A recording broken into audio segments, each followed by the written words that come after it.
This channel does not promote any violent, harmful, or illegal activities. All content provided by this channel is meant for an education purpose only.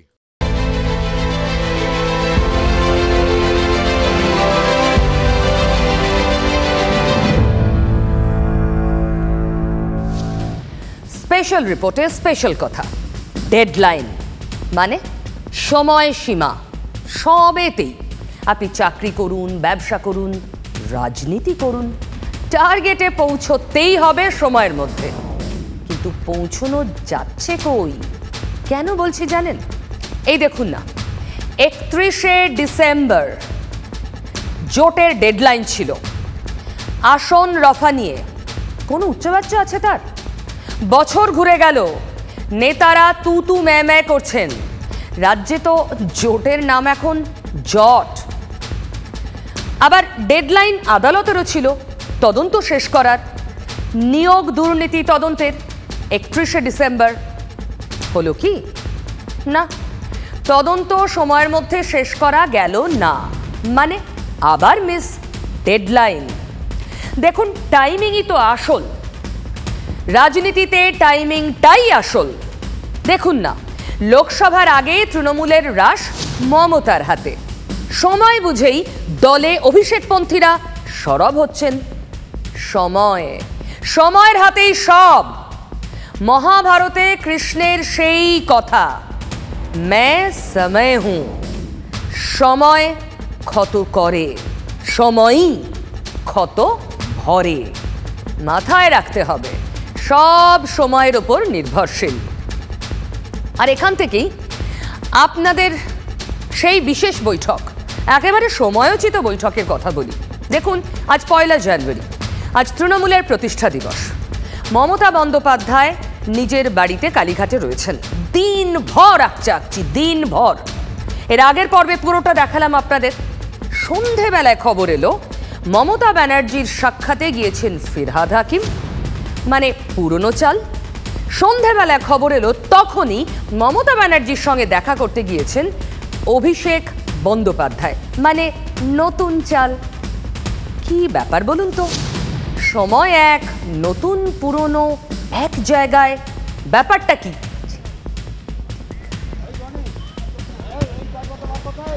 নবীন প্রবীণ দ্বন্দ্বে জেরবার তৃণমূল, তার মধ্যেই তো এই টুইস্টটা এলো।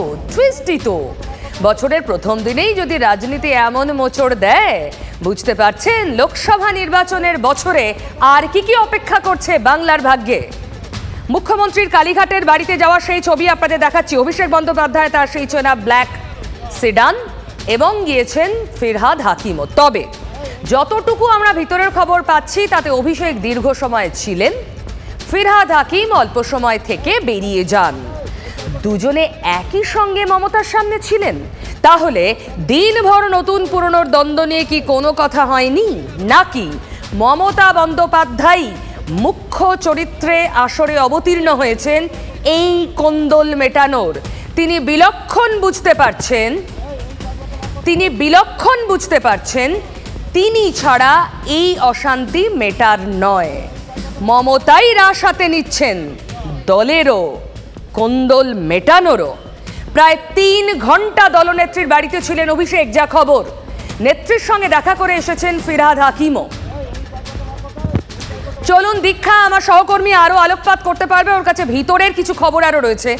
দীক্ষা, 3 ঘন্টা অভিষেক, 3 ঘন্টা কম সময় নয়, তাও এমন একটা দিনে যেখানে সারা দিন কোন্দল হয়েছে।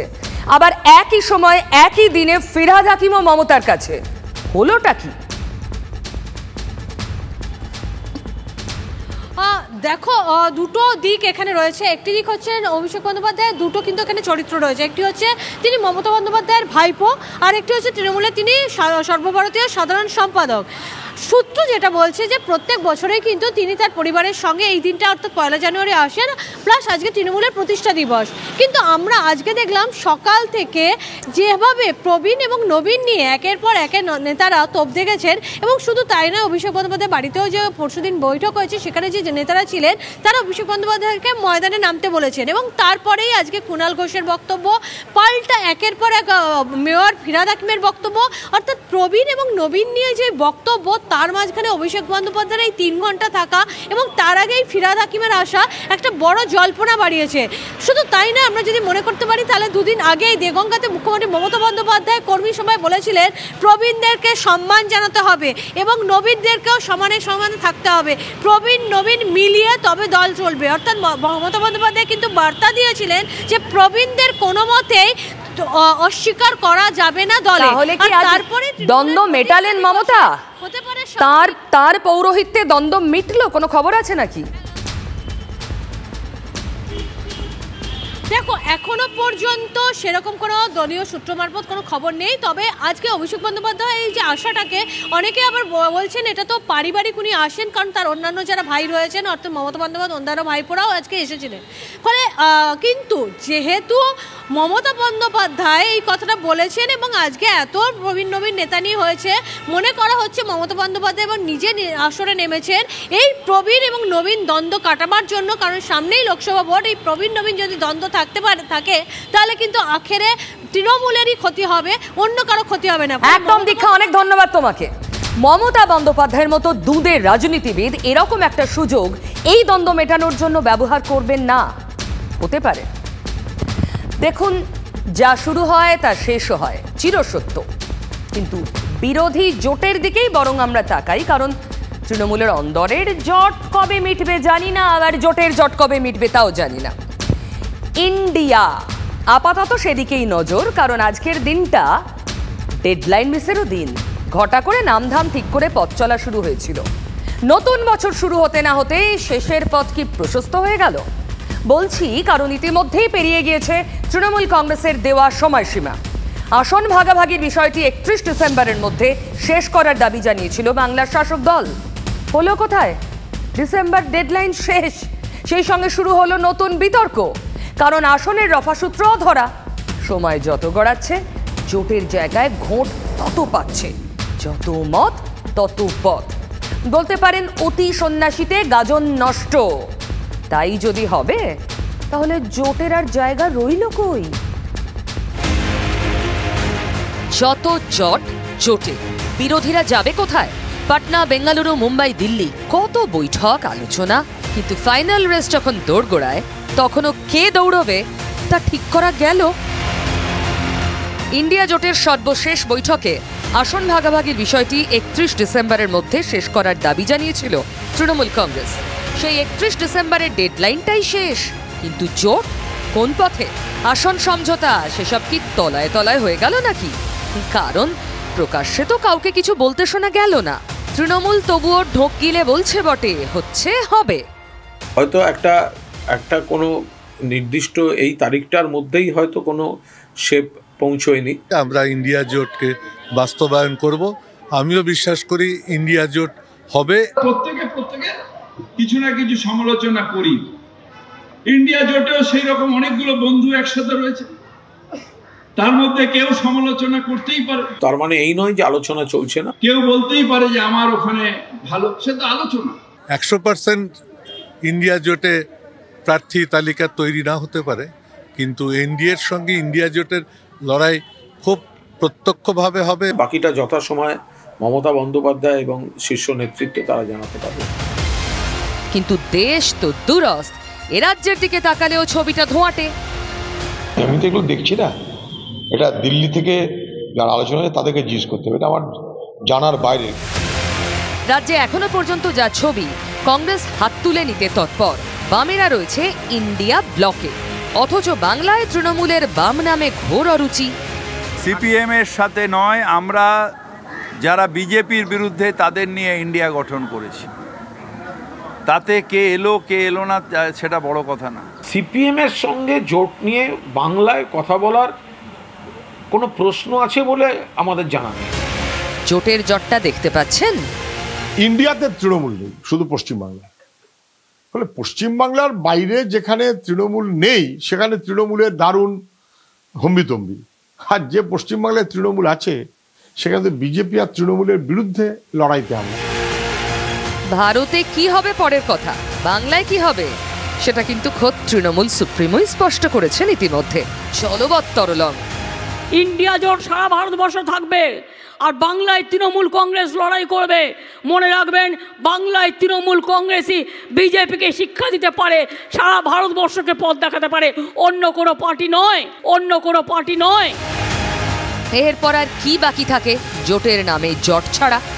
আপনার দিদির কথা শুনুন বেশি করে, তাহলে দেখতে পাবেন দিদি নিজেই জোট চাই না। অধীরবাবু নিজের সত্তা বিক্রি করতে পারেন, আমরা পারবো না। কংগ্রেস লড়ছে তার মতন করে, তৃণমূল কোথায় আলোচনা করছে সেটা তৃণমূলের ব্যাপার। আমরা বিজেপির বিরুদ্ধে লড়বো, সিপিএম এর বিরুদ্ধে। একমাত্র বিজেপি তৃণমূলের দ্বারা কাছে আছে, নাহলে তৃণমূলের কাছে আর কেউ নেই। বিরোধীদের মাঝেই ঘোর বিরোধ, অস্ত্র পেয়ে কি হাতছাড়া করে বিজেপি? আমরাও তো খুঁজছি কোথায় জোট, আমরা শুধু নয়, জোটের যে পার্টিগুলো তারাও খুঁজছে জোট কোথায়, জোটের নেতাকে, নীতি কি, উদ্দেশ্য কি। ডেডলাইন গেছে, সঙ্গে কি জোটের লাইনও বেলাইন? আজকের দিনটাই ডেডলাইন মিসের দিন। এক জোটের মানে ডেডলাইন মিসের কথা আপনাদের বললাম, এবার আর এক নিয়োগ দুর্নীতি। হাইকোর্টের বেঁধে দেওয়া সময়সীমার কথা বলছি। সেই ডিসেম্বর ডেডলাইনও তো পার, গতকালই সময়সীমা শেষ হয়েছে। মামলার ক্লাইম্যাক্স দেখতে পেলেন না চাকরি প্রার্থীরা, ব্যর্থ হলো এজেন্সি। এবার সামনে সুপ্রিম ডেডলাইন, তাও তো শেষের মুখে।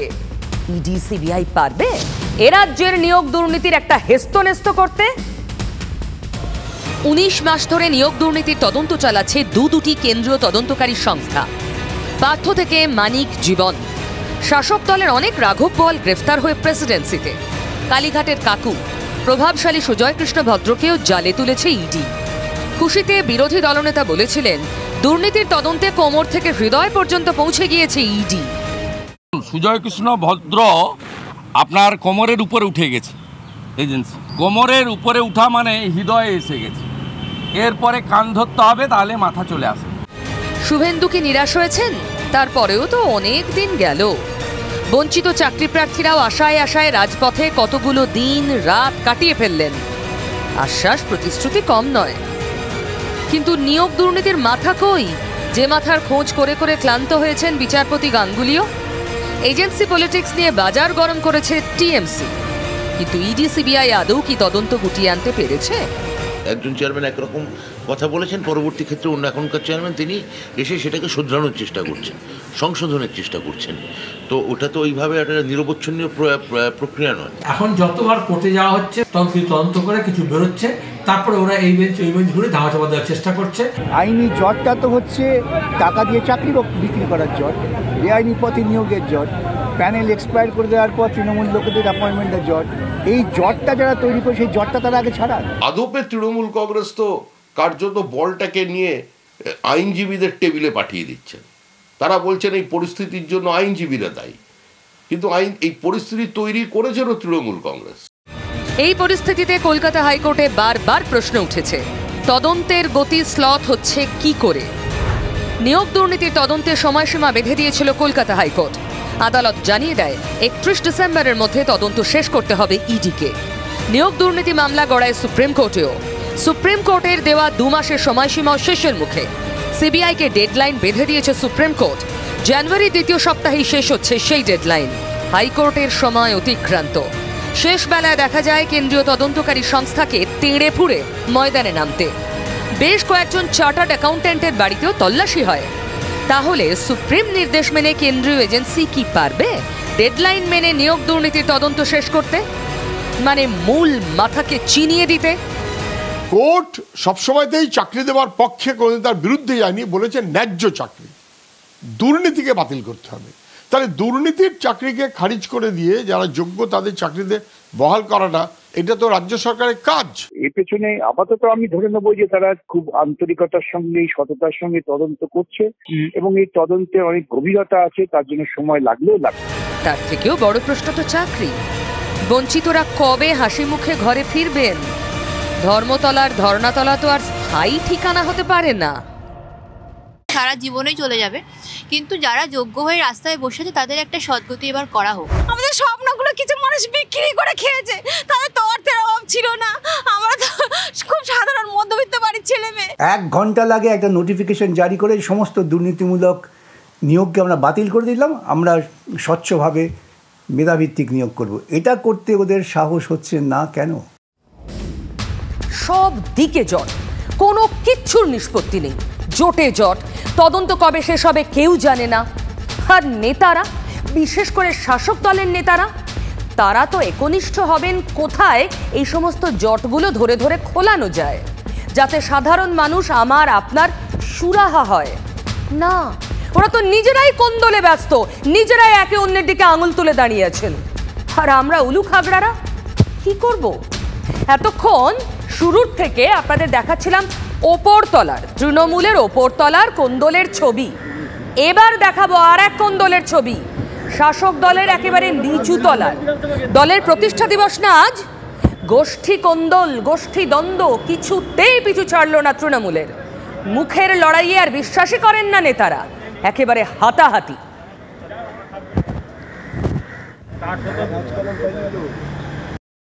প্রতিষ্ঠা দিবসে পতাকা লাগাচ্ছিল আমাদের ছেলেগুলো, লাগাবার পরে রাত্রে ওরা ছিঁড়ে দেয়। তা আমাদের একজন ফোন করে, আমি বলে সকালে আসবো, এসে কথাবার্তা বলবো। এই সকালে এসে ওনার সাথে কথা বলতে পারলাম, ওরা সব এন্টি সোশ্যাল মিলে আমাকে ঘিরে মানে এই গাঁজা ফাজা পায়, ওই চাকু দিয়ে ওটাই দিয়ে মেরেছে, ওটাই দিয়ে পুরো এ করে দিয়েছে। যারা মারলো তারা কি তৃণমূল করে নাকি? না, ওরা এন্টি সোশ্যাল, যার মদতে ওরা আছে, মোহাম্মদ সাবির বলে, ও ছাত্র পরিষদ মনে করে, আর সিপিএম পিপিএম এরা পুরো খানদান করতো। মানে এখন তৃণমূল করে? এখন তৃণমূল, হ্যাঁ। কলকাতা পুরসভার 89 নম্বর ওয়ার্ডের ছবি দেখলেন, চারু মার্কেট থানা এলাকার ছবি। ধারালো অস্ত্রে সঞ্জয় সাউ নামে এক তৃণমূল কর্মীর মুখে আঘাত করা হয়। গত রাতে ভাঙচুর করা হয় অনুষ্ঠান মঞ্চ। প্রতিষ্ঠা দিবস উদযাপনের আগেই ছিঁড়ে ফেলা হয় দলের পতাকা। কারা করল? আঙুল ওই ওয়ার্ডেরই এক তৃণমূল নেতা মোহাম্মদ সাবির আলীর অনুগামীদের বিরুদ্ধে, যার কথা শোনালাম। তাহলে বুঝতে পারছেন, দলের উঁচু তলা নিজেরা লড়ছে, দলের নিচু তলা হাতাহাতি করছে। কি চলছে লোকসভার আগে তৃণমূলের অন্দরে? কে দেবে উত্তর? এই যে নিচু তলার অশান্তি কে দেখবে? ওপরের তলা, সেখানেও তো অশান্তি। তবে জানি না আজ কালীঘাটে সুপ্রিমো শরণাপন্ন হয়ে নতুন পুরনো বিবাদ মিটেছে না মেটেনি। আর নেতারা যখন যুদ্ধে ব্যস্ত থাকেন, লড়াই করেন, তখন উলু খাগড়াদের এভাবেই প্রাণ যায়। শাসকের ঘরে কোন্দলের কাঁটা প্রতি পদে বিঁধছে। রক্তপাত তো হবেই, তা বলে আম জনতার রক্ত দায় নেবে শাসক নেতারা? কোথায় আইন? আমি ঠোঁট কাটা প্রশ্নগুলো করবই। ঘোলা কিন্তু এখন শাসক দলের কাছে অস্বস্তির আর একটা নাম। কি অভিযোগ জানেন? তোলার টাকা না দেওয়ায় তৃণমূলেরই কর্মী অভিজিৎ বিশ্বাসকে ইট দিয়ে থেতলে খুন করেছে দুষ্কৃতীরা। ভাবতে পারছেন? উত্তপ্ত ঘোলার অপূর্বনগর এলাকা। অভিজিতের চানাচুরের ব্যবসা, চানাচুর বিক্রি করেন। অভিযোগ, বেশ কয়েকদিন ধরে এলাকার দুষ্কৃতী বাদল মণ্ডল আর তার দল এই চানাচুর ব্যবসায়ীর কাছে তোলার দাবি করছিল। তিনি দিতে চাননি। ফল, দিন রাত হুমকি।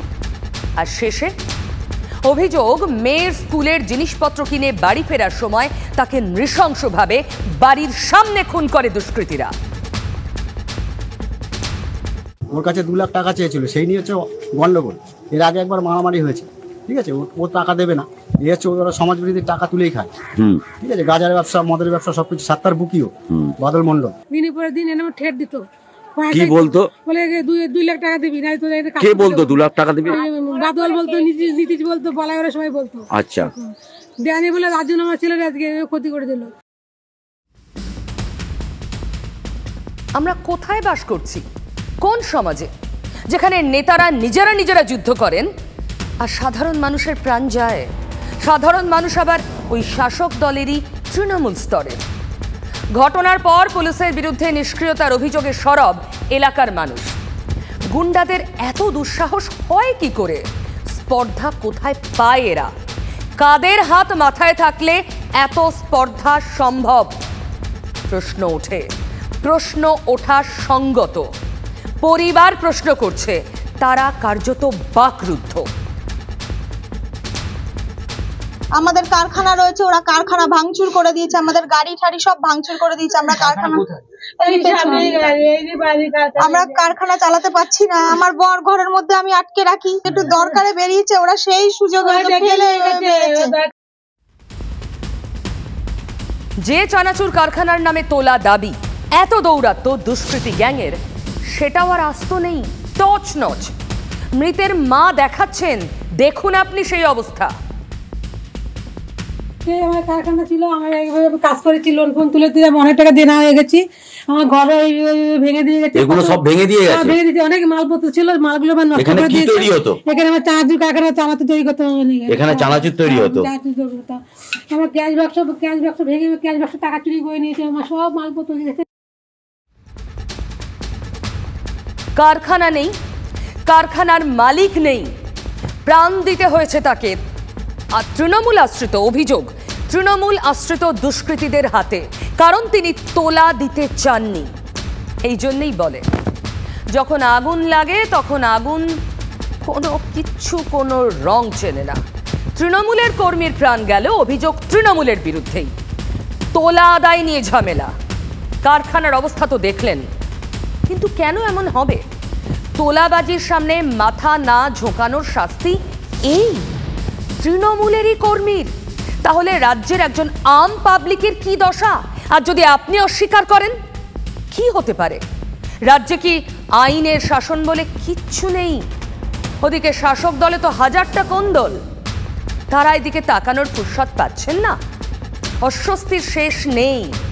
বছরের প্রথম দিন বেআব্রু করে দেখালো শাসক দলের ঘরের ছবিটা আর রাজ্যের আইন শৃঙ্খলার ছবিটা। অন্যতম বড় খবর তো এটাই, আজ শুরুতেই আপনাদের দেখিয়েছি, শাসক তার ঘর সামলাতে পারছে না, বলতে পারেন হিমশিম। কিন্তু রাজ্য সামলাবে কে? সরকার, এই শাসক দল চালিত সরকার। তারা কি পারছে? আইন শৃঙ্খলা কি খুব ভালো জায়গায় রয়েছে?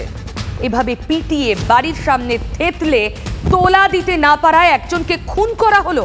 এ কি জল ভাত, মগের মুলুক? এত সহজ? দুষ্কৃতীদের দৌরাত্ম্য তো আর একদিনে হয় না, বলছে পরিবার, স্থানীয়রা। রোখা গেল না কেন মৃত্যু? কি করে ছাড় পায় অপরাধীরা? শাসক নিজের ঘরের কোন্দল সামলে একটু তাকাবেন প্লিজ এই উলুখাগড়াদের দিকে। ধূপগুড়িতে হুলস্থুল, কারণ ভরা মেলায় পুলিশের গুলি। কর্তব্যরত ছিলেন পুলিশ কর্মী, মেলা ঘিরে নিরাপত্তার কাজ করছিলেন। তখনই আচমকা তার বন্দুক থেকে গুলি ছিটকে আহত হন এক ব্যক্তি। ঘটনাস্থলে তারপরে বিশাল পুলিশ বাহিনী এবং র্যাফ নামানো হয়।